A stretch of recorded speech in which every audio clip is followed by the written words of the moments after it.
자, 제가 우리 효선자매한테 간증을 부탁하면서 간증이 길다 그러더라고요. 그래서 내가 잘해봐. 어쨌든 할 수 있잖아. 대신 내가 오늘 설교를 짧게 할게. 이렇게 얘기를 했거든요. 노력은 하겠습니다. 자, 오늘 우리가 함께 읽은 이 누가복음 24장의 내용을 보면 그 예수님의 부활 당시 일어났던 제자들의 반응 같은 것들을 우리에게 비교적 상세하게 기록을 해주는데, 그 기록들을 이렇게 살펴보면 참 그때 사람들이 예수님의 부활을 믿지 못하는 분위기였다라고 하는 걸 우리가 알 수 있습니다. 뭐 세상 사람들이 못 믿는 거는 뭐 우리가 당연하다고 생각을 하는데, 문제는 제자들조차도 그런 분위기였다는 겁니다. 자, 누가복음 24장에 보면 예수님의 부활과 그 소식을 접하는 제자들의 반응이 상세하게 기록이 되어 있습니다. 제일 첫 번째는 24장 1절에서 4절까지의 말씀을 한번 볼까요? 같이 한번 읽겠습니다. 쭉 같이 읽읍시다. 길지 않으니까. 이래 첫날 이른 새벽에 여자들은 준비한 향료를 가지고 무덤으로 갔다. 그들은 무덤 어귀를 막은 돌이 무덤에서 굴려져 나간 것을 보았다. 그들이 안으로 들어가 보니 주 예수의 시신이 없었다. 그래서 그들이 이 일을 어떻게 해야 할지를 몰라서 당황하고 있는데 눈부신 옷을 입은 두 남자가 갑자기 그들 앞에 섰다. 무덤을 찾아간 막달라 마리아를 비롯한 여자들의 반응이 나오는데, 그 상황에 대해서 굉장히 당황했다는 겁니다. 그들이 알고 예수님이 얘기했던 상황이었거든요. 내가 부활할 거다라고 하는 거. 근데 그 상황을 막상 본 여자들의 모습은 당황했다는 겁니다. 그래서 이제 여기서 만난 눈부신 옷을 입은 두 남자, 다른 성경에 보면 이게 천사라고 이제 표현이 되어 있는데, 이 천사들이 증언을 해줍니다. 4절에서 8절까지의 말씀도 한번 보시겠습니다. 우리 5절부터 읽겠습니다. 여자들은 두려워서 얼굴을 아래를 숙이고 있는데 그 남자들이 그들에게 말하였다. 어찌하여 너희들은 살아계신 분을 죽은 사람들 가운데서 찾고 있느냐? 그분은 여기에 계시지 않고 살아나셨다. 갈릴리에 계실 때에 너희들에게 하신 말씀을 기억해 보아라. 인자는 반드시 죄인의 손에 넘어가고 십자가에 처형되고 사흘째 되는 날에 살아나야 한다고 하셨다. 여자들은 예수의 말씀을 회상하였다. 그러니까 뭔가 천사들이 얘기하는데도 이 사실에 대해 정확하게 반응하지 않습니다. 그런가? 그럴까? 뭐 이런 식의 좀 미심쩍어하는 이런 분위기였죠. 그래서 어쨌든 이 천사를 만난 여자들이 자신들이 보고 들은 사실을 다른 제자들에게 가서 전합니다. 10절, 11절의 말씀 같이 읽겠습니다. 이 여자들은 막달라 마리아와 요한나와 야고보의 어머니인 마리아이다. 이 여자들과 함께 있던 다른 여자들도 이 일을 사도들에게 말하였다. 그러나 사도들에게는 이 말이 어처구니 없는 말로 들렸으므로 그들은 여자들의 말을 믿지 않았다. 다른 제자들도 안 믿었어요. 그리고 이제 오늘 드디어 읽었던 본문의 말씀처럼 부활하신 예수님이 엠마오로 가고 있는 두 제자에게 나타나셨습니다. 근데 그들 역시 어떤 모습을 보이냐면은 24장 16절 말씀입니다. 같이 읽습니다. 그러나 그들이 눈이 가리어서 예수를 알아보지 못하였다. 못 알아봤어요. 자기들 눈앞에 부활한 예수님이 있는데도 못 알아본 겁니다. 그리고 나서 나중에 이 엠마오의 두 제자가 이제 본인들이 나중에 이제 예수님인 걸 예수님께서 그들의 눈을 뜨게 해주셔서 이제 알아채죠. 그래서 이제 가던 길을 돌이켜서 제자들이 모여 있는 장소로 다시 갑니다. 그리고 다른 제자들과 이 엠마오 두 제자가 함께 있을 때 예수님이 나타나시죠. 근데 그때 그들의 반응이 한번 보세요. 24장 37절. 그들은 놀라고 두려움에 사로잡혀서 유령을 보고 있는 줄로 생각했다. 믿었어요? 안 믿었어요? 그들은 유령이라고 생각한 거예요. 그러니까 다른 이걸 비롯해서 다른 복음서에 있는 기록들을 우리가 추가로 봐도 내릴 수 있는 결론은 뭔가 하면요, 제자들은 예수의 분위기를 믿지 못하는 분위기였다는 겁니다. 그래서 제가 이 말씀을 쭉 보면서 이 부활 이후에 예수님께서 자신의 부활을 이렇게 드러내시는 이 행적을 보면 이해가 잘 안 됐어요. 굳이 왜 이런 방식으로 하실 필요가 있었을까? 왜 예수님의 부활을 사람들의 환호와 천지개벽하는 그런 모습으로 왜 드러내시지 않았을까? 부활하신 분인데 할 수 있을 거 아니에요. 또 왜 예수님의 부활은 부활이 일어나기 전과 같은 틀 속과 같은 환경 속에서 진행이 됐을까? 그냥 똑같은 현실 속에서 진행이 되잖아요. 왜 예수님의 부활은 그것을 반절시킬 환경과 그런 대상을 변화시키지 않은 채로 그런 같은 구조와 틀 속에서 일어나는 걸까? 그래서 그 결과가 뭐였어요? 제자들은 낙심해했고 체념했고 걱정했고 혼란 속에서 각각 자기 길로 가버렸습니다. 예수님이 부활하신 뒤에 어부들은 갈릴리 바닷가로 돌아갔고 오늘 본문에 있는 두 제자도 자신들의 길을 가고 있었던 거예요. 아니 그러지 마시고 그냥 온 세상이 알도록 영광과 기적다운 그 놀라움으로 나타나셨으면 더 좋은 거 아닌가? 부활하셨잖아요. 죽음을 이기셨잖아요. 하나님이 예언하신 대로 그런 기적적인 일들이 벌어진 거잖아요.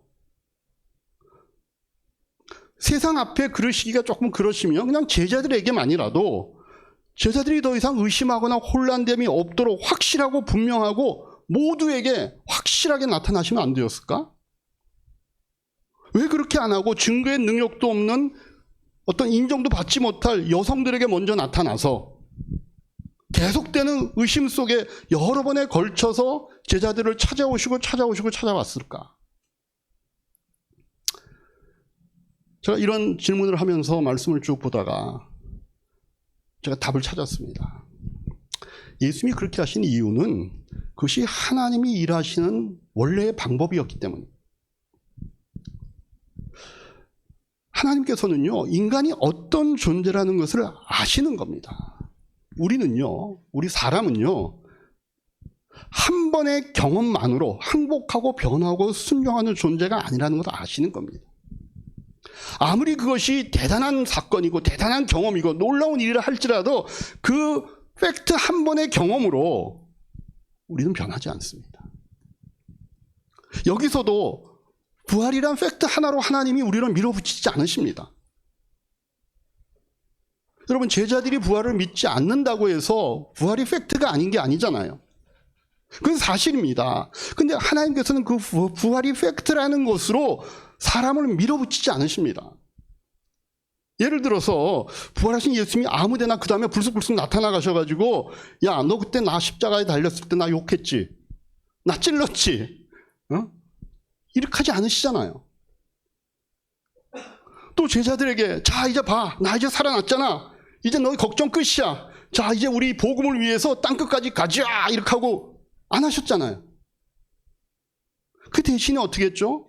오늘 우리가 성경에서 봤듯이 다 흩어져 자기 갈 길로 가고 있는 그 제자들에게 찾아가십니다. 그들이 걸어가고 있는 그 길과 두려워 숨어있는 자리에 차례차례 나타나셔서 다시 관계를 맺으십니다. 그리고 가르쳐 주십니다. 그들이 원하거나 요청하지도 않은 그 자리, 그 상황 속으로 예수님이 가시는 겁니다.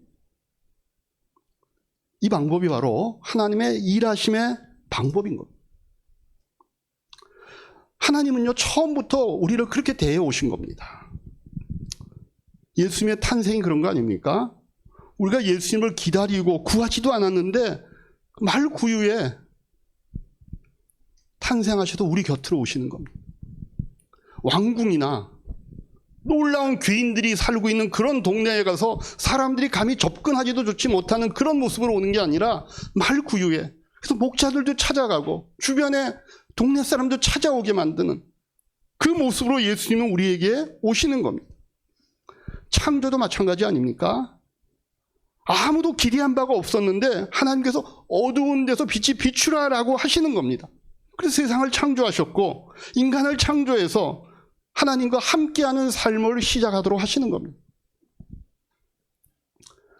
이게 무슨 얘기입니까? 하나님은 지금 부활이라고 하는 그 사실 하나로 사람은 변하는 존재가 아니라 이 부활이라고 하는 사건이 갖고 있는 그 놀라운 깊이와 가치를 사람이 깨닫고 그런 깨달은 부활 신앙으로 살기 위해서는, 또 그런 신앙으로 변화되기 위해서는 지속적인 예수님과의 관계 속에서 그것을 배워간다라고 배워가야 한다는 뜻인 겁니다. 여러분, 부활 사건에서는요, 죽은 자가 살아난다라고 하는 그 기적적이고 신비스러운 현상 자체가 물론 의미가 있지만 그게 가장 중요한 건 아닙니다. 그건 우리가 중요하다 중요하지 않다라고 얘기하는 거 관계없이 그건 일어나는 사건입니다. 일어난 사건입니다. 우리에게 중요한 것은 이 부활 사건이 우리에게 어떤 의미를 가진 사건이라는 걸 알고 그 신앙을 우리가 살아가는 것이 우리에게는 더 중요한 것이죠. 그럼 만일 예수님의 부활이 그 당시에 온 세상이 알고 그래서 놀라고 경탄하는 방식으로 일어났다면 얼마 동안은 그 열기가 지속됐을 겁니다. 사람들의 가슴은 뜨거웠을 것이고 제자들은 흥분했을 것이고 뭔가 예수님을 적대했던 사람들은 숨었을 겁니다. 그런데 그걸로 사람들은 변하지 않습니다. 점차 시간이 흐르면서 사람들의 기억 속에서는 자기들이 경험했던 그 놀라운 사건들은 희미해져 갔을 겁니다. 우리가 그렇지 않나요? 여러분들이 경험했던 최고의 사건이 뭔가를 떠올려 보십시오. 야, 정말 이 사건 대단하다. 저는 최근에 그런 사건을 경험했습니다. 폭삭 소가수다를 봤거든요. 울었습니다.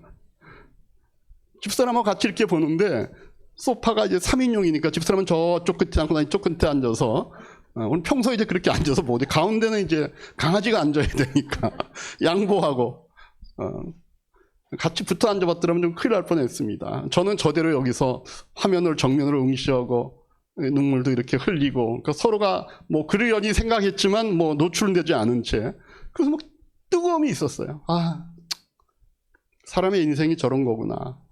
부모가 저런 거고 자녀가 저런 거구나. 아, 내가 민주를 더 사랑해야 되겠다. 아, 내가 우리 교인들을 더 사랑해야 되겠다. 내 아내를 더 사랑해야 되겠다. 뭐 이런 마음들이 있었어요. 막 뜨거웠어요. 저거 이렇게 정인이하고 어디 가면서 한 얘기가 있어요. 뭔가 거기서 인용을 해야 되겠는데 이름이 생각이 안 나는 거예요. 야, 그 여자 주인공이 뭐였지? 물어봐야 되는 겁니다. 물론 제 머리가 나빠서인 탓도 있지만 우리가 많은 영화를 보고 또 아니면 자기가 어떤 직접적인 체험을 하는 것들이 얼마나 가던가요? 별로 안 가잖아요. 저는 오늘 효선자매와 나성민 목자가 제주도에서 경험한 그 사건이 굉장히 놀라운 경험이라고 생각을 합니다. 그리고 하나님이 그 사건을 붙잡아서 정말 기도의 내용들보다 더 크게 그것들이 이루어져 가실 것을 저는 믿습니다. 그러니까 하나님을 믿는 것이지 우리가 그 사건 속에 경험했던 그 경험들이 중요한 건 아니잖아요. 그래서 하나님이 그걸 아시는 거예요. 그래서 아무리 부활 사건이 엄청나게 그 시대의 사람들에게 충격을 줬다 하더라도 사람들은요, 아마 그런 식으로 했으면 지금까지 기독교가 존재하지 않았을 겁니다. 중요한 건 왜 하나님께서는 세상이 죽인 예수를 구약에 예언된 대로 부활시킴으로 세상과 우리에게 도대체 무엇을 보여주려고 하는 것인가를 아는 게 중요한 거라는 거죠. 그 사건에 대한 경험이 중요한 게 아닙니다. 그 이후에 그게 우리에게 무슨 의미인가라고 하는 걸 우리가 깨닫고 알고 해석하고 그게 자기의 삶 가운데로 들어와야 되는 겁니다. 예수님이 그 부활을 통해 하나님께서 우리에게 알려주려고 하는 게 뭐죠? 첫째는요, 너희도 이처럼 부활할 것이다 라는 걸 알려주시는 겁니다. 그게 가장 첫 번째입니다. 그래서 성경에 말씀하시도록 예수님이 부활의 첫 열매이고 다음은 우리다라고 하는 걸 말씀하시잖아요. 고린도전서 15장 20절 23절 말씀 같이 한번 읽겠습니다. 시작. 그러나 이제 그리스도께서는 죽은 사람들 가운데서 살아나셔서 잠든 사람들의 첫 열매가 되셨다. 그러나 각각 제 차례대로 그렇게 될 것입니다. 첫째는 첫 열매이신 그리스도요, 그 다음은 그리스도께서 제시할 그리스도에 속한 사람들입니다. 예. 그들이 누구예요? 우리도 예수님처럼 예수님의 재림 때에 부활할 것을 우리가 믿는 존재들이 됐잖아요. 그러면 나중에 우리가 예수님이 재림하실 그때, 새하늘과 새 땅이 오는 그때 우리의 죽은 몸, 그때까지 살아있으면 제일 좋고 죽은 이후이라 할지라도 우리의 몸이 다시 살아날 것을 믿는 여러분들 되시기를 주님의 이름으로 축복합니다. 두 번째는요, 그것과 더불어서 그러면 그 부활이라고 하는 사건이 인간이 해줄 수 있는 게 아니잖아요. 우리가 원한다고 되는 게 아니잖아요. 나는 부활하고 싶어. 그래서 막 죽어가지고 막 저런 땅속에 각각의 원소로 흩어져 있는 그 원소들이 다시 모여가지고 내가 막 원소들이 힘을 써가지고 되나요? 아니, 이건 사람이 하는 일이 아닌다는 거예요. 그래서 하나님께서는 지금 예수님의 부활을 통해서 내가 너희를 위해 어떻게 일하고 있는지를 보라는 겁니다. 그걸 너희들이 보라는 겁니다. 너희가 도대체 누구기에 내가 내 아들을 죽음에 내어 주었다가 다시 살려 너희들을 위해 첫 열매가 되게 했는지, 그런 계획과 과정과 실제로 이루어지는 그 긴 역사의 과정을 통해서 내가 너희를 어떤 존재로 지금 대우하고 있는지를 너희가 보라는 겁니다. 다시 말해, 요즘 제가 말씀드리는 것처럼 하나님은 우리에게 큰 그림을 보여주시기를 원하는 겁니다. 내가 하는 일의 큰 그림을 너희가 좀 보면 좋겠다. 오늘 하루의 삶 가운데 일희일비하면서 좋을 때는 그냥 너무 좋다가 슬플 때는 너무 낙심했다, 이게 아니라 너희는 누군가를 보라는 겁니다. 나에게 너희는 누군가를 보라는 겁니다. 그 큰 그림을 너희가 그렸으면 좋겠다는 겁니다. 여러분, 우리는 결국요, 예수님의 부활 사건을 보면서 결국 나와 하나님과의 관계를 볼 수 있어야 합니다. 하나님이 얼마나 신실하시며 우리를 어떻게 대접하시며 그분의 열심과 능력과 지혜로 우리를 붙들어서 하나님이 만들어내시는 그 복된 결과와 주인공이 되게 하려는지를 볼 수 있어야 된다는 겁니다. 그렇게 함으로써 그 깨달음과 그 믿음을 가질 때 우리는 어떻게 할 수 있죠? 오늘 우리의 힘든 일과 잘 모르겠는 내일을 하나님께 비로소 맡길 수 있게 되는 겁니다. 그럼 우리가 어떻게 바뀔 수 있을까요? 사람은 어떻게 변화될 수 있을까요? 사람은 어떻게 해야 변하고 어떻게 하나님이 기대하는 길로 갈까요? 한 번의 기적으로서 되는 게 아니라는 겁니다. 끊임없이 나에게 찾아오시는 하나님의 손길과 인도하심이 있을 때 비로소 되는 거죠. 그래서 비록 지금 내가 어떤 과정에서는 하나님의 곁을 떠나 세상에서 헤매고 있는 존재라 할지라도 하나님이 예정하신 그때 다시 하나님이 찾아오셔서 세상 것을 가지고는 내 인격이 변하거나 영혼이 훌륭해지지 않음을 깨닫게 함으로 나를 다시 하나님의 품으로 거두어 주실 겁니다. 그럼 사람이 어떻게 변할 수 있을까요? 어떤 조건으로, 무엇으로 인간을 겸손케 하고 인간을 온유케 하고 인간을 사랑을 가진 자로 살 수 있게 만들까요? 사람은 배워서 훌륭해지지 않습니다. 가져서 훌륭해지지 않습니다.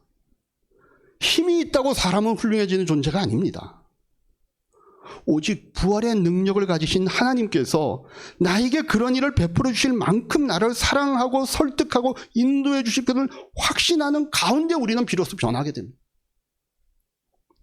사람은 강압이라든가 의무적으로가 아니라 자발적으로 그런 나를 사랑하시는 하나님께 가까이 순종할 때 비로소 사람은 변하는 존재인 것입니다.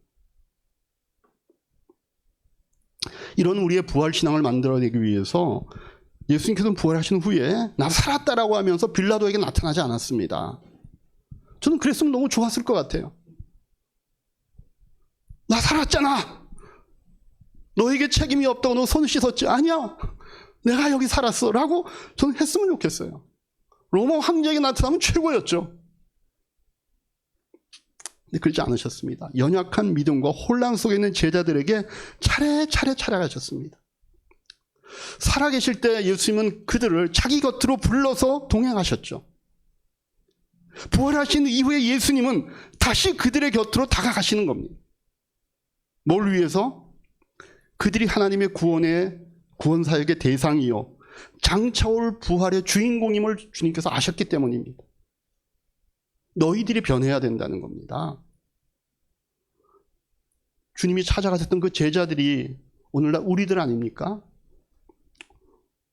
그래서 오늘도 주님께서 우리에게 찾아오셔서 자신의 부활을 알리시며 이것이 하나님이 너희를 향한 사랑과 능력의 증거임을 보여주시고 그 하나님께서 너희의 아버지가 되시니 이제는 너희가 이 세상에 휘둘려 살지 말고 하나님이 주시는 은혜와 축복의 자녀답게 살 것을 우리에게 요구하시는 것입니다. 거기에 아멘으로 화답하셔서 늘 흔들리는 세상 속에 지지 마시고 하나님을 믿는 자로서 하루하루를 웃고 넉넉하고 감사가 넘치는 자로 살아가시기를 주님의 이름으로 축복합니다. 기도하겠습니다. 들으신 말씀 생각하면서 하나님이 오늘 나에게 말씀해 주시는 것을 여러분들 주보에 적는 칸에 꼭 적으시기 바랍니다. 어떤 단어도 좋고 여러분들 마음속에 떠올리게 하는 어떤 문장도 좋고 한 주간 동안 여러분들이 그 말씀 붙잡고 살기를 원하는 내용들을 적는 시간 1분 정도 드립니다.